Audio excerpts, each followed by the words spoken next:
Si te preguntas qué derechos tienes al firmar un documento, al ir al banco, al viajar en transporte público o al acudir al médico, estás en el lugar correcto.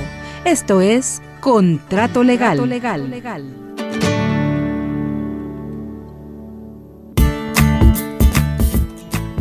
Buenas tardes, bienvenidos. Recuerden que porque conocer nuestros derechos es el primer paso para ejercerlo. Esto es Contrato Legal. Les damos la bienvenida a una emisión más de nuestro programa por FM Vive.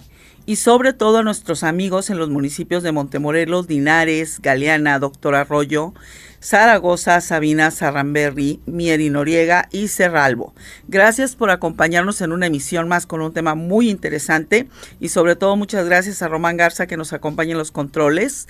Y no se olviden, les vamos a dejar nuestros teléfonos en cabina 81 35 94 76 96 porque hoy hablaremos de un tema muy interesante, presente en nuestra vida diaria y que cobra especial relevancia por un tema que tenemos del fútbol. Muchas gracias y comenzamos. En Contrato Legal ponemos el foco en tus derechos como ciudadano, consumidor, trabajador y persona. Este es el tema del día.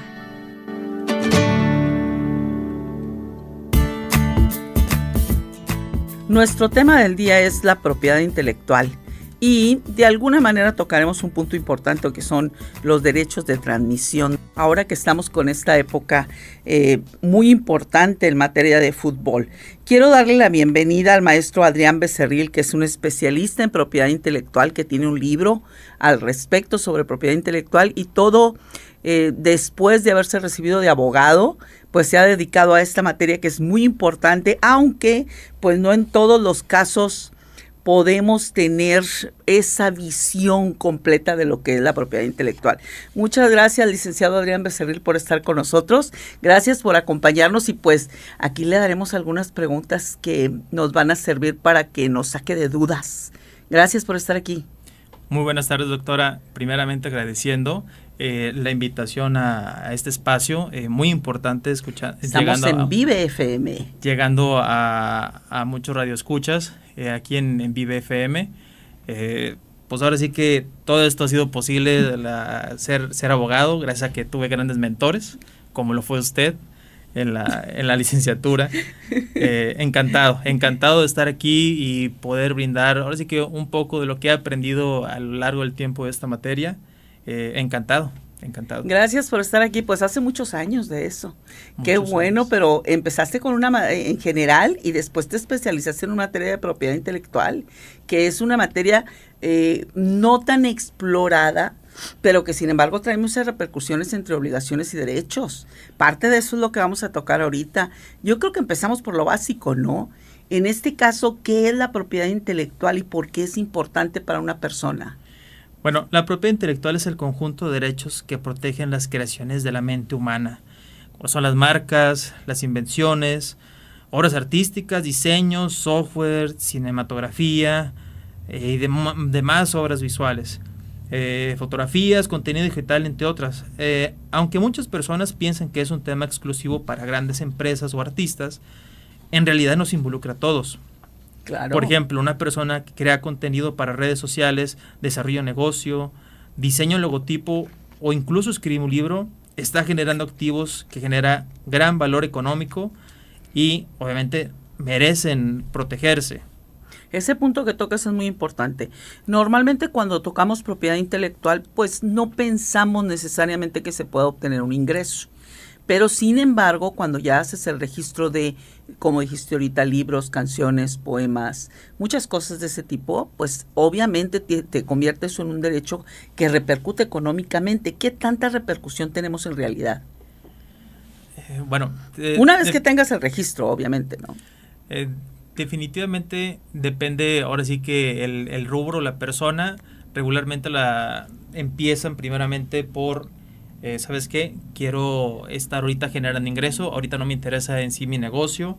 Hay otras personas que yo solamente quiero el reconocimiento, no estoy buscando por un ingreso económico.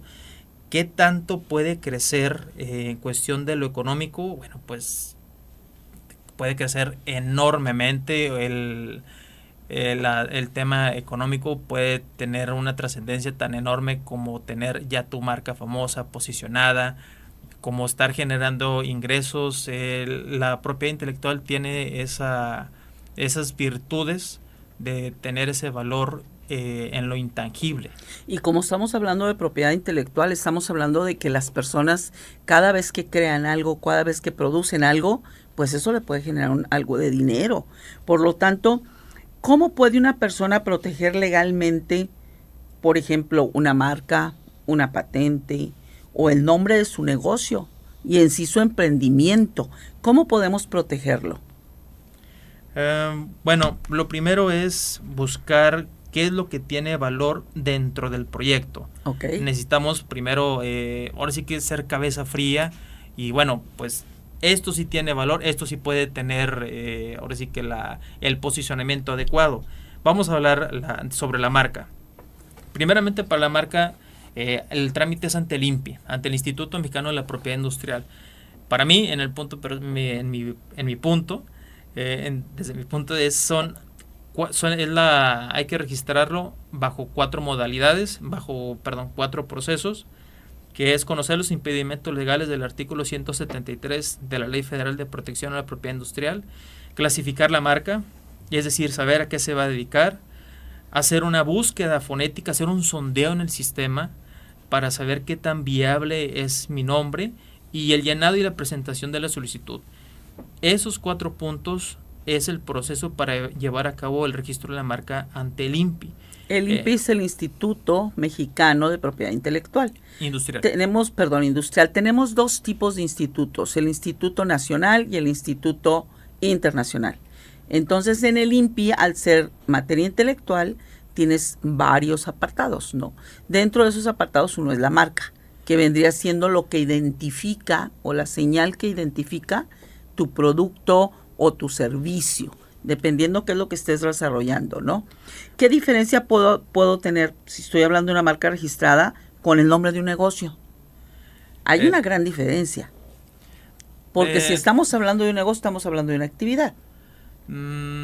Técnicamente son 2 figuras distintas. Yo creo que sería el nombre comercial. Ándale. Existe la figura de la marca y el nombre comercial. El nombre comercial realmente ya es algo muy en desuso. La marca es lo que ahorita atrae más comercialmente hablando. Y pues es lo más atractivo. En la marca puedes ingresar un diseño, en el nombre comercial no. Si bien es cierto que van dedicado al comercio, hablando de marketing, me sale mejor hacer el trámite de una marca. En costo sale exactamente lo mismo y tengo más bondades y más beneficios con la marca. Con la marca. Entonces, realmente el nombre comercial ya ha estado en desuso. En desuso. Sí, al final. Y sobre todo porque tampoco te dan una constancia de registro, ¿no?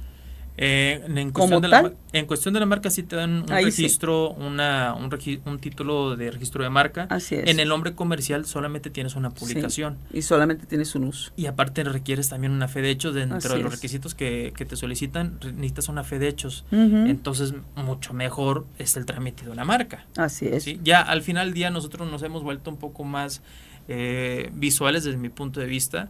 Y ya la gente te va a buscar, es que tiene este perrito, es que tiene esta ave, es que tiene este color y demás, y con el nombre comercial no tienes esa clase de distintividad en el comercio. Claro. Fíjate que a mí me gusta mucho la materia porque al momento de que tú no lo tomas mucho en cuenta, pero cuando empiezas a ver televisión, te das cuenta de todos los comerciales. Y en esos comerciales es donde tú ves marcas, tú ves los signos distintivos, tú empiezas a ver patentes, los productos. ¿Y qué te identifica un producto? ¿Nos puedes dar ejemplos? Sí, bueno, volviendo un poco, los comerciales en sí se protegen, por ejemplo, en el Instituto Nacional del Derecho de Autor, que ahí es donde se protegen los libros, las obras audiovisuales, etcétera. Entonces, con ellos hay que iniciar el trámite, o mejor dicho, con ellos es el trámite. Si bien es cierto que antes estaba una plataforma Indelin en el cual podíamos registrarlo o estaban haciendo el registro ya de manera línea, actualmente esa plataforma ya no está, entonces todos los trámites los tienes que hacer de manera presencial. Claro. En cuestión de la patente, sí es con el INPI y ahí pues bueno, tal cual la figura madre o la figura donde nace es la innovación, y de la innovación se desprende la patente, el modelo de utilidad, el diseño industrial, el esquema de trazado de circuitos, y pues bueno, tienes que, dependiendo de la figura, es la recomendación para realizar realizar la búsqueda con los motores de búsqueda, valga la redundancia, como son Google Patents, PatentScope, búsqueda ante el INPI, puedes realizar un pago para hacer el trámite ahí, o búsqueda en el de manera gratuita ahí en SIGA o en SpaceNet, ¿sí? Por lo tanto, si tú tienes una idea de un negocio o un producto al cual le vas a colocar un signo distintivo como una marca, pues obviamente tienes que hacer un registro del que estamos hablando ahorita ante el INPI. Y sí, bajo ese registro son los 4 requisitos de los que estabas hablando ahorita. La solicitud, el pago, en caso de que quieras hacer la revisión fonética, sí, los documentos. Entonces, todos esos elementos registras. Ya registras tu marca o registras tu producto, y una vez que ya lo tienes registrado, te puede generar derechos. Esos derechos que te genera, obviamente son derechos intangibles, pero son derechos económicos, y puede entrar dentro de tu patrimonio. La transmisión de este tipo de derechos, pues obviamente lo puedes hacer como cualquier tipo de bienes, ¿no? Sí, es correcto. Viene a caer en el derecho real. Así es. Entonces te está generando a ti ya un ingreso económico. Puedes realizar la transmisión de derechos, sí. De hecho, hay una de las bondades que realmente las instituciones, tanto de Indautor como el INPI, son muy nobles. Uh-huh. Y puedes hacer el trámite de la transmisión de derechos incluso si aún no tienes el registro. Entonces, si tú tienes un mes, 2 semanas, días de haber ingresado a los trámites, puedes ya realizar tu trámite de transmisión, porque te salió una oferta para que te estén comprando tu producto, para que te estén comprando tu marca, por estrategia societaria, lo que gustes y mandes. Puedes estar realizando ya tu transmisión de derechos previo al registro y obviamente posterior al registro. Entonces, siempre y cuando esté vigente. Una vez presentada la solicitud ya genera un derecho. ¿Todavía existe el derecho de prioridad? Sí, todavía existe. ¿En qué consiste? Sí. Para que la gente lo sepa, porque tú y yo lo sabemos, pero la gente que quiera registrar, ¿en qué consiste el derecho de prioridad? Bueno, la prioridad reclamada. Así la es. Prioridad reclamada, en la ley se tiene establecido que tienes tú un plazo de aproximadamente unos 6 meses para realizar tu trámite si lo ingresaste en otro país. Así es. Para que tengas y todavía ese mencionas colchón. Los países en los que quieres llevar a cabo el registro, ¿verdad? Entonces, si yo ingresé mi trámite en Estados Unidos y quiero que esa primer fecha se me respete aquí en México, tengo que realizar el pago correspondiente, obviamente, claro, más llenar el apartado en la solicitud y lo presento Así aquí es. en México, y ya ahí me estaría contando la fecha que establecí en Estados Unidos. Entonces ya con eso pues tienes el tiempo para poderlo registrar y que te lo autorice. Eso también te genera un derecho. ¿Sí? Sí. Pero ¿cuáles son los errores comunes que comete la gente al momento de tener algo de propiedad intelectual? Bueno, pues de los más comunes sería pensar que registrar una empresa equivale a registrar una marca. Eso llega a ser muy común, que bueno, vengo a registrar, a dar de alta aquí mi nombre, entonces te voy a dar todos estos nombres para que hagan aquí el registro y demás. No, es que eso es con economía. Economía es el que lleva la alta de una empresa. En el INPI se lleva a cabo el registro tal cual de la marca, ¿sí? Y de igual manera regularmente hacen el trámite directamente con el notario público. Uh-huh. Otro que es creer que todo lo que está en internet puede utilizarse libremente. Y ese es un tema muy importante. No es así, de hecho es un tema que nos puede dar para mucho. Así es. Creer que por ingresar el trámite ya se encuentra protegido. Eso es también súper frecuente. La gente a veces llega a creer que, bueno, pues ya lo ingresé, listo, ya está. Y hay que esperar la autorización, sí, en realidad. El ejemplo que yo les pongo es el de la visa. Okay. Tú vas a ingresar tus trámites en el consulado y tienes que esperar la resolución, si se otorgó, no se otorgó, te va a llegar o no el documento. Digo, si bien es cierto que ahí a veces cuando te pasan la entrevista sí te están diciendo si sí o si no. Ya te puedes dar cuenta, pero en este caso pues no necesariamente, pero porque presentaste la solicitud. Tienes que estarlo monitoreando. y eso es algo que también a la gente se le llega a perder mucho a olvidar pues ese el punto. interés, ¿sabes? A veces llegan a estar tan enfocados en obviamente sacar adelante el negocio, en posicionarse, en que la gente los llegue a conocer, que se alejan un poco de lo que mucho les ha costado, de tener esa identidad, de haber invertido en ese diseño. Les llega, pues le llegan a dejar mucho de lado, y ese es un error muy común. También esperar demasiado tiempo para proteger una creación. Digo, también está obviamente el otro lado de la moneda, que pues quiero primero tener mi negocio, y ya una vez que pegue, pues yo ahora sí hago los trámites. Entonces a veces me ha tocado de 6 años de estar generando y no han ingresado su trámite, o 15 años o 20 años, y se sorprendería, doctora, Claro. de las grandes empresas que no tienen protegida o no tienen protegida su marca hasta que ya son súper reconocidas. Y es que también puede pasar otra cosa. Hay alguien que lo hace, ese es mi punto de vista, o alguien que pretende que lo va a hacer, y todos se confían en que ya está hecho, y a veces no nos detenemos a investigar que efectivamente ese trámite esté el hecho. Lo dan por sentado que si estás manejando un producto o una idea, ya existe un registro, cuando en realidad no se ha hecho. Yo me he dado cuenta porque me han tocado 2 o 3 casos, unos que ya hemos comentado al respecto, en los cuales no hay un registro. Por lo tanto, ese tipo de descuido yo creo que es el más común, porque tú lo das por sentado de que si yo lo fabriqué, yo lo creé, es mío, la gente sabe que es mío, la gente sabe que yo lo comercializo porque es mío, da por sentado que jurídicamente le corresponden los derechos, pero si no tiene un registro, claro, no tiene ningún derecho. Claro. La otra es difundir una invención sin antes haberla protegido. Ándale. Eso también llega a ser muy común. Digo, ahora abordando un poquito lo que son las patentes, modelo de utilidad, diseños industriales, es muy común eso, empezar a difundir. Digo, obviamente también tú requieres en este esquema pues capital para seguir innovando, porque te falta más investigación, y pues requieres comenzar a pues ahora sí que pues a sacar dinero, a comercializarlo. Sí, mostrar así que tus cartas con la empresa. Hoy sabes que tengo este invento, pero necesito más capital y demás. Y empiezas a difundir tu información, empiezas ahora sí que a no tener las medidas, las precauciones necesarias con tu propiedad intelectual, con tu invención. Porque al final de cuentas es una propiedad, independientemente de lo que es una propiedad. Amigos, acuérdense que tenemos un teléfono en cabina, 81-35-94-76-96. Háblenos, díganos si tienen dudas, porque a veces damos por hecho que esto que tenemos como un invento ya es nuestro, y no es cierto. ¿Qué hacen las personas, o qué se puede hacer para que la persona ya tenga protegido ese derecho? A ver, ¿qué podemos hacer?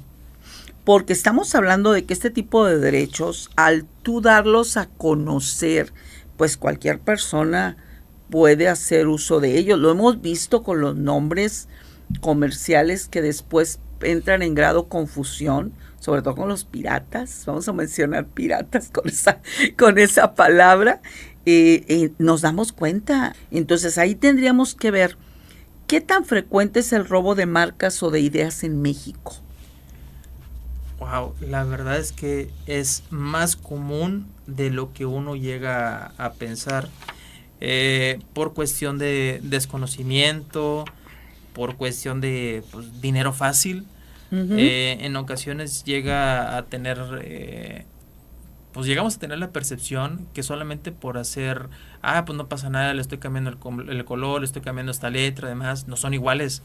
Llega a ser tan grande pues no sé si atreverme a decir la ignorancia, yo creo que la cinismo. Confianza, ¿no? A lo mejor vamos a dejarlo como que confianza en que pues nadie se va a dar cuenta. Pues ¿qué tiene? Entonces, sí es muy frecuente. Sí, a mí me tocó un caso de un grupo de socias, sí, eran 3 socias, y ellas iban a ingresar su trámite de marca el lunes, ¿vale? Pero se pelearon, entonces pues como que relegaron a una, y 2 fueron a ingresar su trámite. Entonces, para los 3-4 días posteriores va la que viene excluido. Entonces va a ingresar su trámite, pero pues obviamente en el sistema... El periodo de tiempo, sí. No, pues en el sistema obviamente ya estas personas que ingresaron primeramente su trámite ya tienen un derecho establecido, como eran por ahí, primero en tiempo, primero en derecho. Claro. Entonces, bueno, oye, es que nosotros somos socias, éramos socias, y pues, o sea, qué mala onda que ellas hayan ingresado primero el trámite. Pues sí, pero ¿y cómo lo vas a demostrar? Digo, no sobre todo cuando es una marca que es algo tan, pues no quiero decir que no lleve a cabo un trabajo en sí, pero pues un diseño, o sea, ¿cómo lo vas a poder demostrar? Todavía una invención, todavía puede haber malas herramientas para demostrar, bueno, es que él es ingeniero, estaba el que dirigiendo, etcétera, etcétera, pero en cuestión de una marca de, pues yo le puse este nombre, yo le puse pues este lagarto, yo le puse este círculo, pues es mucho más difícil, y pues obviamente la persona que fue a ingresar el trámite a los 3-4 días, pues estaba no totalmente desmoronada. No, claro que pueden ingresar el trámite, pero sin embargo ya sabe, ya tiene el conocimiento. Digo, porque pues tuve pues no sé si la bendición o la desgracia de platicar con ella, de hacerle ese comentario, y obviamente digo, pues no puede ser, o sea. Y no puedes hacer otra cosa. Yo quisiera tocar 2 puntos. Uno, la inteligencia artificial. Y otro más para cerrar, pero por lo pronto quisiera que me dijeras sobre la inteligencia artificial. ¿Quién es el dueño de una obra que se realiza con esa herramienta de inteligencia artificial? Bueno, tal cual la Suprema Corte ya se pronunció. Hubo un caso que llegó precisamente hasta la Suprema Corte. Tal cual las obras generadas con IA no tienen una protección, ¿sí? Son públicas, cualquier persona las puede estar utilizando. Es que es un tema muy largo, es un tema muy grande. Digo, la respuesta en concreta es que no hay un dueño de una persona que ingresa con una creación por parte de IA. Se considera de manera libre, pero desde mi punto de vista, si yo generé una imagen, por ejemplo, para registrar mi marca, y yo le pedí a ChatGPT, ¿sabes qué, ChatGPT? Yo quiero ingresar este nombre, yo tengo la idea de estos diseños, ponme propuestas. Esas propuestas yo las voy a estar colocando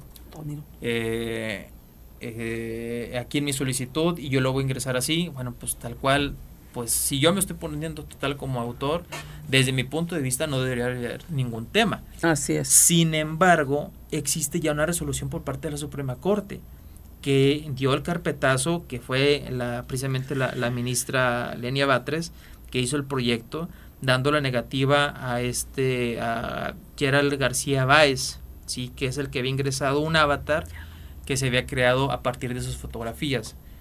Entonces ahí tuvo una negativa. Claro. Sí, y de hecho publicaron la resolución en el portal del Instituto Nacional del Derecho de Autor, dando exhibición de, oye, pues este tema que estaba tan llegando a mucho auge, ¿sabes qué? Ya está nuestra postura con la inteligencia artificial. Ya. Híjole, quisiera que cerráramos con un punto muy importante en el que nos tardemos poco tiempo, pero dinos, ¿qué nos puedes hablar de actualmente el Mundial y los derechos de transmisión?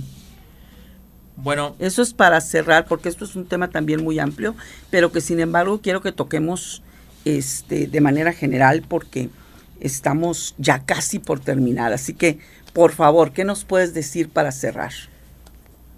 Bueno, en cuestión del torneo de fútbol que se está llevando a cabo, del cual afortunadamente, pues aquí en el estado de Nuevo León ha sido sede,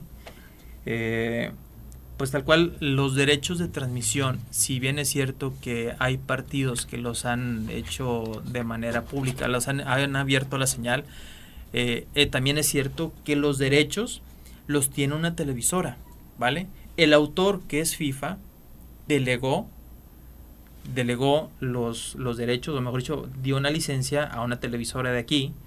Entonces, esa televisora, pues a ciertos partidos los ha abierto. Sin embargo, es para consumo de casa-habitación, ¿vale? O sea, yo en mi casa los puedo ver, todo el mundo los podemos ver en nuestra casa, ¿de acuerdo? Sin embargo, si está en un establecimiento comercial y ustedes están televisando este partido que colocaron como señal abierta, no pueden estar llevando a cabo esa acción. ¿Por qué? Porque está habiendo un lucro directo respecto indirecto. Claro. Y así lo establece la Ley Federal de Derecho de Autor, ¿vale? Hay que revisar muy bien ese tema porque es muy claro y te lo dice tácitamente, lucro directo o indirecto, no hay más. Oye, es que no estoy cobrando el cover, es que sí, es que nada más tengo aquí el espacio. Estás teniendo un independientemente de, así claro, es. ¿A poco las bebidas que estás ofreciendo, las comidas, los alimentos, no estás llevando a cabo una ganancia? Claro. O sea, y digo, voy a tener el atrevimiento de decir, hay muchos establecimientos que tienen una publicidad que pueden también caer en un ambush marketing, sí, de manera indirecta, pero están teniendo todo así que el plato para servirse de, vengan aquí a ver los partidos. Y no tiene nada de malo, siempre y cuando tengan las licencias. Así es. Pero en ese sentido yo creo que sí deberían de poner mucha atención. ¿Por qué? Porque hay supervisiones y esas supervisiones tienen que ir a ese punto en especial. Y pues yo te agradezco mucho, de verdad, yo te agradezco profundamente que estés aquí, porque sabemos que esto es un tema muy amplio, pero sin embargo el tiempo se nos va medido. Vamos a pensar que hay en propiedad intelectual cosas que aprendimos el día de hoy. Hay cosas que son exclusivos de abogados y exclusivos de grandes empresas, pero es importante que nosotros tengamos esos derechos registrados ante la propiedad industrial. Así que agradecemos profundamente al maestro Adrián Becerril por acompañarnos y compartir este tema muy interesante y actual. Te agradezco mucho, de verdad, que hayas estado aquí. Al contrario, muchísimas gracias por la invitación y sobre todo permitirme estar aquí en las instalaciones. Agradeciendo al equipo, sobre todo. Muchísimas gracias. A Román, que siempre está aquí con nosotros. Muchas gracias. Pues soy la doctora Irma Oliva y esto fue Contrato Legal. Gracias por acompañarnos en Vive FM y nos vemos en la siguiente emisión. Contrato Legal con Irma Oliva. El derecho sin tecnicismos. Para que lo uses y lo ejerzas. Te esperamos en nuestra próxima emisión.